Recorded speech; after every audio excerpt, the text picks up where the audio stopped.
So you've been training for a 50K and race day is finally here. Are you curious what race day really looks like? Well, stay with me. Today I'm going to share with you my real life race story from just a few days ago when I ran my third 50K, and it was full of lots of adventure as they normally are. So stay with me to the very end and enjoy the story. Hey everybody, it's Jessie with Running for Everyone. I'm so glad you're here with me. This channel is providing tips, advice, motivation, and real-life running stories on a weekly basis to help you achieve your running goals. I'm so glad you've joined our Running for Everyone community. I look forward to running with you. So this last Saturday was the 11th running of the Tidewater Striders Seashore 50K down in Virginia Beach, Virginia. It is an amazing race. I really like it as a more novice 50K runner because first off, Tidewater Striders puts on an amazing event. They really do. The rest stops, the volunteers, the support, the cheering, all of it is amazing. And I don't run with that group. I actually live in a different part of the state. But they do a fabulous job. So number one, it's a great race. So I love going there, and their enthusiasm and support of the runners is just fabulous. So I love the race for that reason. And number two, and really one of the main reasons I signed up for it when I first ran it before I knew about the volunteers, is that it is a flat race. So it's a flat course, and I really wanted that. I didn't want to start off my novice running of a 50K with tackling hills, mountains, steep terrain, all that sort of stuff. Now, the Seashore 50K is on a trail. There's some sections with routes and things like that, so I definitely prepared by running on trails and becoming familiar with running on gravel and sand and dealing with roots and watching the ground and all that sort of stuff. But I love this race because of that whole combination of things. They just do a fabulous job. So my race was a few days ago. I ran my 50K. It's my third one. And I will say that I think it was a successful run. There was always, as every race happens, to have some adventure, some unanticipated things. So I will share that story with you in this video. If you saw one of my other videos, as I was preparing my gear for the race, the weather all week was showing just pouring down rain for both Friday, the day before the race, and Saturday, race day. And my weather app was also showing me winds of up to 22 miles an hour. It was supposed to be pretty warm. So in the mid to upper 50s, and but high winds and rain. So actually race morning, it rained all day Friday. So tons and tons of rain. So I was anticipating it being wet, the ground being wet. But race day morning, I got up, and it was super foggy, but it was warm already. And it was not raining. And so my weather app was showing that there was going to be some rain showers coming through. So as I got dressed for the race that morning, I knew I was going to be prepared for a little bit differing weather conditions.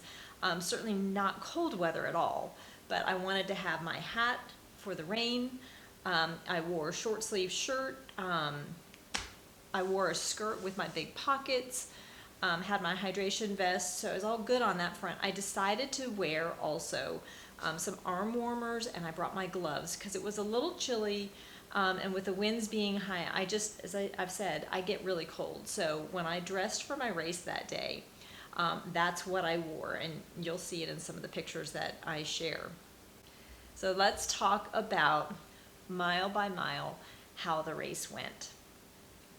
So I have to say that I recorded mile by mile on the race, and unfortunately I ended up with a defective micro SD card, and my video was mostly lost. I ended up texting out a short clip of video, and I'm going to share that with you. But I'll just say, you start out running, and it's just like any race. You're running and you're having a great time. You're meeting people around you. You're talking, and everybody's just so relaxed. Everybody's so supportive of each other.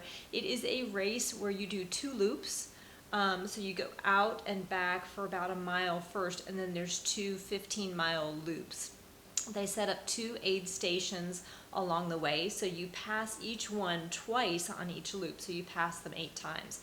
And the aid stations are fabulous. Oh my gosh, they're amazing. So they have sandwiches, they have hot chicken broth, they have pickles and pickle juice, they have potato chips, they have sodas. They have all kinds of food there. They have other things that I wasn't eating. And then just a huge array of people there cheering you on. And so it's a course that goes on trails and through the trees, so you don't see terribly far in front of you.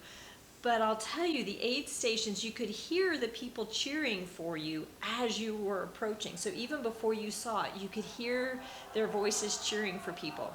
And that was so fabulous. As you're going along and feeling tired, you could hear them and you knew they were right around the corner. And so not only were there great people cheering you on, there was some food and nutrition and things like that, just to give you a little burst of energy.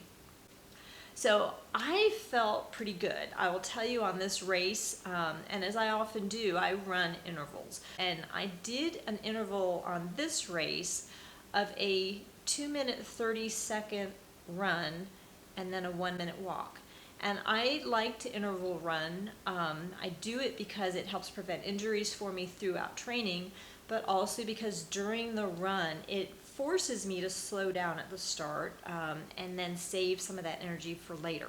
So it really helps me distribute my energy well. And that 2-minute 30-second run, 1-minute walk was really awesome. I felt terrific through the run. I'm not saying I didn't get tired, but at mile 28, 29, I was still doing the intervals. And so I will say I've done other intervals on these super long runs, and I've gotten to the end and didn't have quite as much energy as I felt that I had this time. So I really liked that interval, and so I suggest you to look at intervals and do some interval training if you're dealing with injuries and or just pushing yourself and hitting a wall really early. It's a great way to make sure that you've got some energy left when you get to the end of those long races. So mile by mile, I was feeling great. Mile 15, coming back on that loop, we're down by the beach, and so there's tides that you deal with. And here we are in December at the beach. The tide was high, and this is the video that I ended up being able to save. By about mile 15 to 16, we actually had to walk through, not quite knee deep, a little, but there were 4 or 5 sections where the tide was so high it was totally covering the path. And we were down in some marshy areas, and there was no choice but to absolutely, I couldn't run, wade through and get completely soaking wet, socks, shoes, completely soaking wet, 4 times on the way to the turnaround, and then you had to come back out and go through all of those again as you were heading out on your second loop. So it was a very unexpected and unanticipated sort of a challenge. It was kind of funny. I've got that video that I'm gonna add in here and show you what that was like. Somebody was commenting, it's like it's a free ice bath, and it sure was, because you came out on the other side and your legs and feet were totally numb. So, and not only that, but you still had 15 miles to go with wet socks and shoes. You can demo how great this looks going through there. You did that beautifully.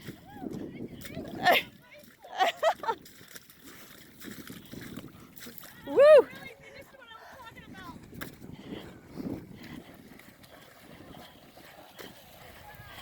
Okay, we have to share this with our friends. That's true. It kind of wakes you up. Woo, that's cold. Yeah, it's built into the race. No extra charge. Whoa, that's cold. Oh my gosh. Okay,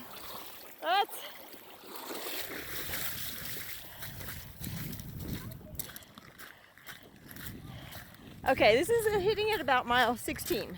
So we still have about 16 to go in very wet shoes. But at least my legs are numb right now. So that water is cold. Whoa. Wow. So, you just got to be ready for stuff like that. That stuff happens during a 50K. So, whatever it may be, you're going to run into something and you just adapt.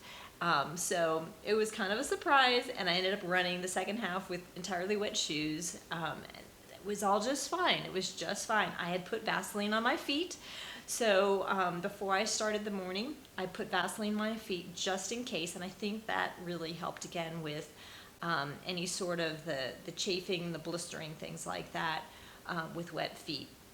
Second lap for me definitely got tired. My legs got tired. I was slowing down a little bit. Some of my walk breaks were a little longer.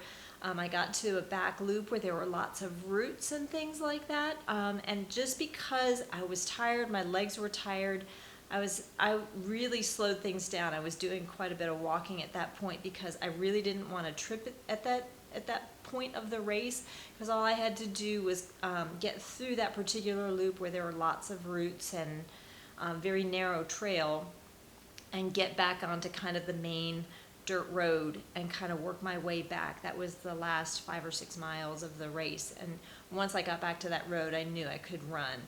And I still had 2 rest stops to pass at that point, and I was past the second cutoff. I finished the race. I really wish I had my videos, because I pulled out my Garmin and I was recording my distances along the way. And there is something really special. There were some people in front of me doing their first 50K, and they got to the 26.2 mile, and they were looking at their watches, and they were like, oh my gosh, now I'm an ultra runner. And that's the feeling you feel. You look at your watch and you're like, oh my gosh, I've done my marathon, and now I'm going into whole new territory, and you've got about 5 miles to go, and it's just an amazing feeling. And honestly, for me in this race, I felt like, oh, this is really amazing. It was just extra motivation, just a little extra burst of energy, and their celebrating in front of me was really fun to see. They were taking pictures of each other and stuff like that. So really fun. As you run these races, you will meet amazing people that are encouraging you all the way. And the Seashore 50K is also really neat because it is the 2-loop. You actually see the finishers coming right back by you again as you're running. Because I'm more towards the back of the pack, I'm running out and they're running back. And everybody's so encouraging, everybody's like, gosh, good job, hard work, way to go. And it's really just an amazing and wonderful atmosphere, very, very supportive. So a little bit different vibe on the 50Ks that I've done than your typical road race where you're at a big marathon where people, this was a race where there were not people standing out there with signs or anything like that. It had fabulous aid stations and things like that, but there were certainly long stretches where there were not people out there, and I wasn't expecting it. I was just out in the trees, out in nature, and it was wonderful. So it's a very different sort of a feel than your typical really large marathon road race. So when I passed the last rest stop, had about 2 miles to go at that point. So I knew I was really close to the end. Tired for sure. When I run, I kind of get into a zone and I don't really think about anything. So I certainly had been at that place. I wasn't even listening to music. I just was running and not really thinking about anything in that zone. Trying to take videos that I don't have a chance to share with you, but taking videos along the way and thinking about that. But after that last aid station, I got to the finish, and again, I could hear the people at the finish cheering for the people who were coming across the finish line. And so it was really neat. They had the timer out there, the final finish line. Got my medal. So the Seashore 50K 2019 finisher, I got my medal. Was actually so happy and so tired. I even forgot to turn off my GPS watch. But it was awesome. I finished, their official time was about 7:14. My Garmin had me a little bit over 7 minutes, and again, I had forgotten to turn it off, but it was a great race, a very fun day, such a super group. So this is just an amazing goal. I really encourage you, if you're thinking about it, this is something you can do. I have my training plan, the day-by-day, week-by-week training plan, link below. It gives you all the details of both training, nutrition, gear that I've used through the years, evolved for myself through the years, and I'm happy to share it. So you're welcome to use it if you like it. But it's a great goal. You meet amazing people. You just accomplish something that makes you feel like you're invincible, and it's just a wonderful thing to do. So I highly encourage you. Running for Everyone is here to help support you in that goal. Please comment below if you've run a 50K and had any other crazy experiences like I had. Let me know if you've ever run the Seashore 50K, because it's a great race. Just share below. We're here to help encourage you towards your running your first 50K. And I've done 3, like I said. I'm 56 years old. If I can do it, you can do it. Thank you so much for watching.